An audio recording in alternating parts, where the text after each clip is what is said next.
દાદા મારા વાલા બુલડોઝર તો મોકલાવો ખરા। નમસ્કાર મિત્રો, હું કિરણભાઈ વેજલપુર। આજે કેમ આવું કહેવું પડ્યું દાદાને આપણે કે હું દાદાનું બુલડોઝર તો માલધારી સમાજના ઓટો વિસ્તારમાં પણ થયું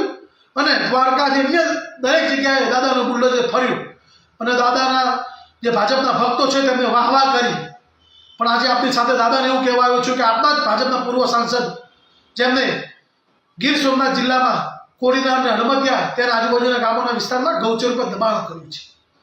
તો આપનું દબાણ દૂર કરવા માટે આપણે કહીએ કે ત્યાં પણ આપનું બુલડોઝર મોકલો દાદા। અને અન્ય જગ્યાએ પણ ઘણા બધા આપણા નેતાઓએ ગૌચર પર દબાણ કર્યા છે અને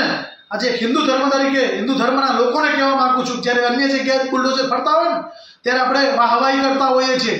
અને ટીકા કરતા હોઈએ છીએ, તો તમે આજે બી તમારો હિન્દુ ધર્મ એવું કહે છે કે જ્યારે ગાય માતાની વાત આવે ને ત્યારે હિન્દુ ધર્મને બહાર નીકળવું જોઈએ,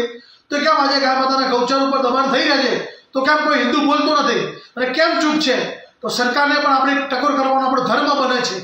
કે જ્યારે આવા ગૌચર ઉપર દબાણ કરી દેવામાં આવે ને કલેક્ટર જ્યારે એમની પર પગલાં ભરે છે ત્યારે ભાજપના પૂર્વના સાંસદો તેમને ધમકી આપે છે અને ત્યારે એવું કહે છે કે ભાઈ તમારી નોકરી પૂરી થઈ જશે અને પછી જોઈ લઈશું। આવી ધમકીઓ કલેક્ટરને આપે છે તો એક માલધારી સમાજ તરીકે તો ખરો જ, પણ એક હિન્દુ ધર્મનો દીકરો છું તો મારી જવાબદારી બને છે કે મારી ગાય માતાના ગૌચર દબાણ થતા હોય તે મારો અવાજ ઉઠાવવો જોઈએ।